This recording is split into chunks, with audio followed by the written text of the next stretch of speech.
Good morning students, ज्ञान विहार की online कक्षा में आपका स्वागत है। हम पिछली वीडियो में त्रुटियों के बारे में पढ़ रहे थे। त्रुटियां किसे कहते हैं? किसी भौतिक राशि के मापन में शुद्धि को त्रुटि कहते हैं। फिर हमने परम त्रुटि पढ़ी थी। वास्तविक किसी भौतिक राशि के वास्तविक मान और मापित मान के अंतर को हम क्या कहते हैं? परम त्रुटि। इसके बाद हमने पढ़ी थी माध्य परम त्रुटि। तो किसी भौतिक राशि के या मतलब परम त्रुटि के परिमाण के औसत मान को हम क्या बोलेंगे? माध्य परम त्रुटि या माध्य निरपेक्ष त्रुटि, और जिसके हमने फॉर्मूले भी लिखे थे। आज हम बात करते हैं नंबर 3 जो हमारे पास है वो है आपेक्षिक त्रुटि। आपेक्षिक त्रुटि क्या होती है? आपेक्षिक त्रुटि होती है किसी भौतिक राशि के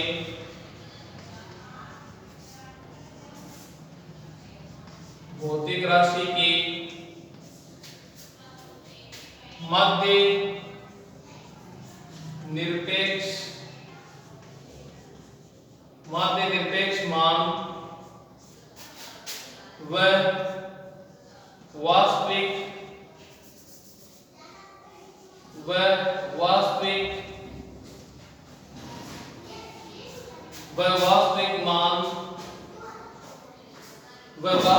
मान के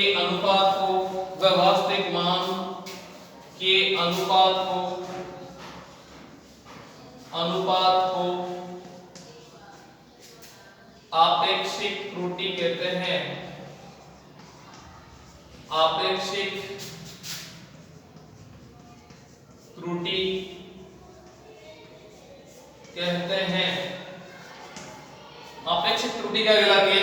किसी भौतिक राशि के माध्य निरपेक्ष मान या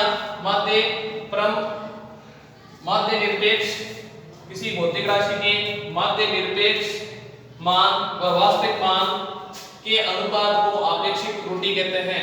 तो आपेक्षिक त्रुटि क्या कहलाती है? देखो, आपेक्षिक त्रुटि होती है हमारे पास जो हमने माध्य निरपेक्ष त्रुटि निकाली है, माध्य निरपेक्ष त्रुटि अपॉन वास्तविक मान।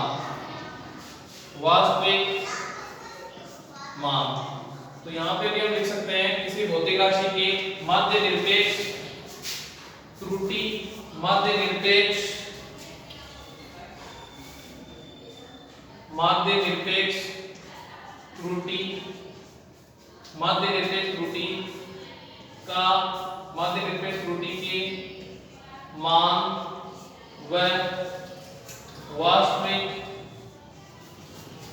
के मान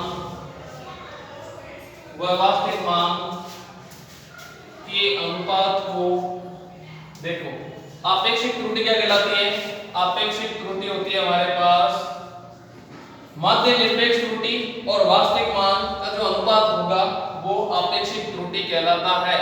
परिभाषा लिखी हुई, किसी भौतिक राशि के माध्य निरपेक्ष त्रुटि के मान व वास्तविक मान के अनुपात को आपेक्षिक त्रुटि कहते हैं। तो आपेक्षिक त्रुटि हमारे पास क्या होगी? देखो,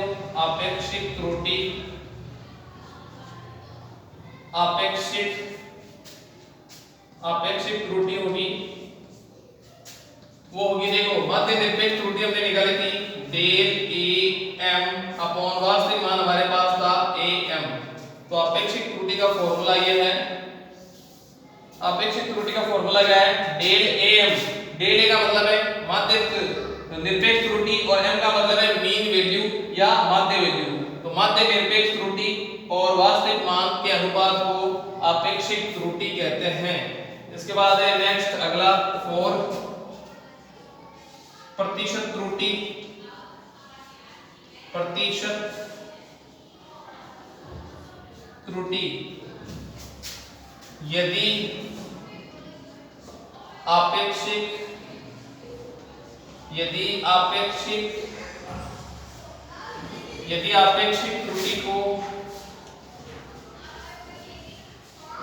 यदि आपेक्षिक त्रुटि को प्रतिशत में व्यक्त किया जाए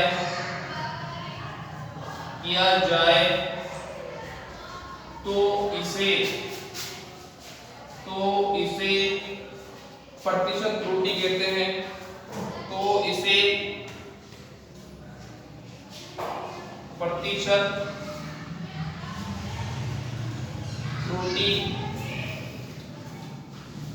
कहते हैं। अगर अपेक्षित त्रुटि को प्रतिशत में प्रदर्शित किया जाए या व्यक्त किया जाए तो इसे हम क्या कहेंगे? प्रतिशत त्रुटि। मतलब आप इस तरह से समझ लो, अपेक्षित त्रुटि है, इसको आप 100 से मल्टीप्लाई कर दोगे, प्रतिशत में व्यक्त कर दोगे तो इसे हम क्या कहेंगे? प्रतिशत त्रुटि। तो देखो यह है प्रतिशत त्रुटि। तो ये हो गया हमारे पास अपेक्षित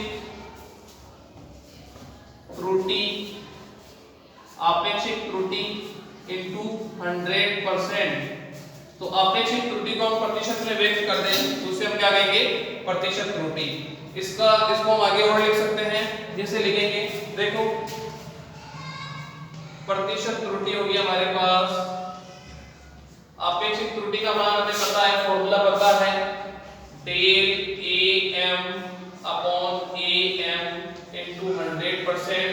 तो ये वाली जो त्रुटि होगी वो हमारे पास प्रतिशत त्रुटि कहलाती है। तो कल हमने आपको दो त्रुटियों के बारे में बताया था, दो प्रकार के बारे में, आज अपेक्षित त्रुटि और प्रतिशत त्रुटि। तो माध्य निरपेक्ष त्रुटि अपॉन वास्तविक मान तो अपेक्षित त्रुटि कहलाती है, और अपेक्षित त्रुटि को आप 100 से मल्टीप्लाई कर दो या प्रतिशत में व्यक्त कर दो तो उसे हम क्या कहेंगे? प्रतिशत त्रुटि। अब मान लो आपको कोई क्वेश्चन दे और क्वेश्चन में आपसे पूछ ले प्रतिशत त्रुटि का मान ज्ञात करो, तो आपको सारी त्रुटियां निकालनी है, क्योंकि आपको प्रतिशत त्रुटि का मान निकालने के लिए अपेक्षित त्रुटि का मान निकालना पड़ेगा। अपेक्षित त्रुटि का मान निकालने के लिए वास्तविक मान और माध्य परम त्रुटि निकालनी पड़ेगी। ठीक है, तो कहने का मतलब अगर प्रतिशत त्रुटि पूछ ले तो सारी त्रुटियों के मान आपको निकालने हैं। इसके अलावा जैसे कई बार और भी त्रुटियां होती है, किस तरह से, जैसे कोई उपकरण है, उपकरण में खराबी हो तो उसकी वजह से भी त्रुटि हो सकती है। ठीक है, मानव निर्मित त्रुटि भी हो सकती है।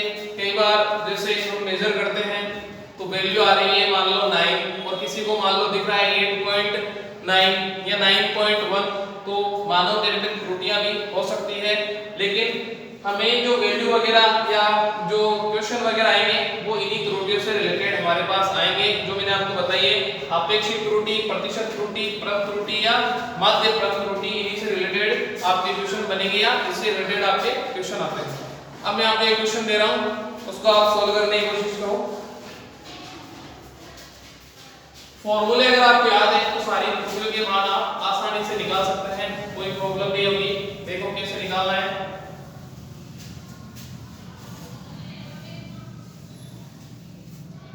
क्वेश्चन है हमारे पास, क्वेश्चन नंबर 1, कांच का अपवर्तनांक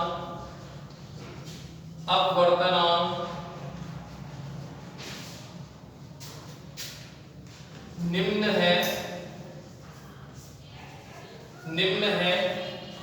तो कांच का अपवर्तनांक निम्न है, निम्न कितना है?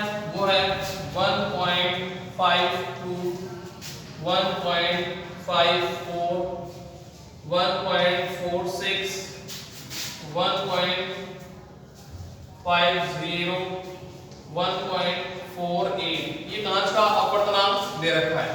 ठीक है, कांच के अपवर्तनांक की वैल्यू दे रखी है। 10th में आपने अपवर्तनांक पढ़ा ही होगा। अपवर्तनांक आप ऐसे समझ सकते हो कि हर कांच अलग अलग क्वालिटी का होता है, उसका अपवर्तनांक जो है वो अलग अलग होता है। प्रकाश की चाल अपवर्तनांक को परिभाषित करती है। ठीक है, तो अपवर्तनांक की डेफिनेशन में हम ज्यादा नहीं जाएंगे, धीरे धीरे आपको आगे बताएंगे। लेकिन अभी हमें क्वेश्चन करना है, ये मान के चलो कांच का अपवर्तनांक कितना दे रखा है? 1.52, 1.54, 1.46, 1.50, 1.48। या ऐसे मान के चलो किसी भौतिक राशि की वैल्यू दे रखी है, जैसे A1, A2, A3, A4, A5, A1, A2, A3, A4, A5, ये वैल्यू दे रखी है। तो कांच का अपवर्तनांक निम्न है, तो प्रतिशत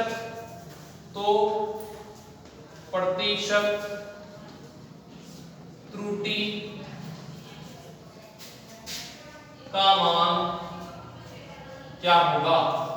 तो प्रतिशत त्रुटि का मान क्या होगा? तो प्रतिशत त्रुटि का मान क्या होगा?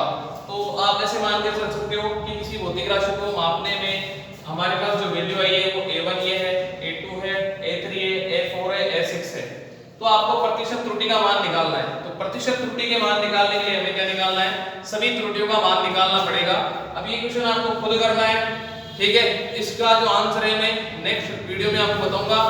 और मैं आपको थोड़ा सा हिंट दे रहा हूं बस, क्या है, जैसे हमारे पास ये है a1 = 1.52, a2 = 1.54, a3 = 1.5646, a4 1.50 और a5 = 1.48। तो आपको क्या करना है? a1 a2 a3 4 की वैल्यू दे रखी है, तो आपको परम त्रुटि निकालनी है। तो पहले आप वास्तविक मान निकालोगे, तो सभी को ऐड करके 5 से डिवाइड कर दोगे, क्योंकि नंबर कितने 5 1 2 3 4 5, तो आपका वास्तविक मान हो जाएगा। वास्तविक मान आने के बाद आपको परम त्रुटि निकालनी है। तो वास्तविक मान और मापित मान का अंतर परम त्रुटि आ जाएगा, और परम त्रुटि का परिमाण लेके आपको औसत निकालना है। तो माध्य परम त्रुटि और वास्तविक मान का अनुपात आप निकालोगे, तो आपके पास वैल्यू आएगी अपेक्षित त्रुटि, और उसके बाद आपको उसको 100% में व्यक्त कर दोगे, प्रदर्शित कर दोगे, तो आपका आंसर आ जाएगा प्रतिशत त्रुटि। और इसका मैं आंसर बता रहा हूं, प्रतिशत त्रुटि जो होगी वो होगी 1.3%। तो आप इसको निकालने की कोशिश करो। अगर आपका आंसर आ जाता है तो अच्छी बात है, नहीं तो इसका सॉल्यूशन नेक्स्ट वीडियो में हम पढ़ेंगे। Okay, thank you, bye.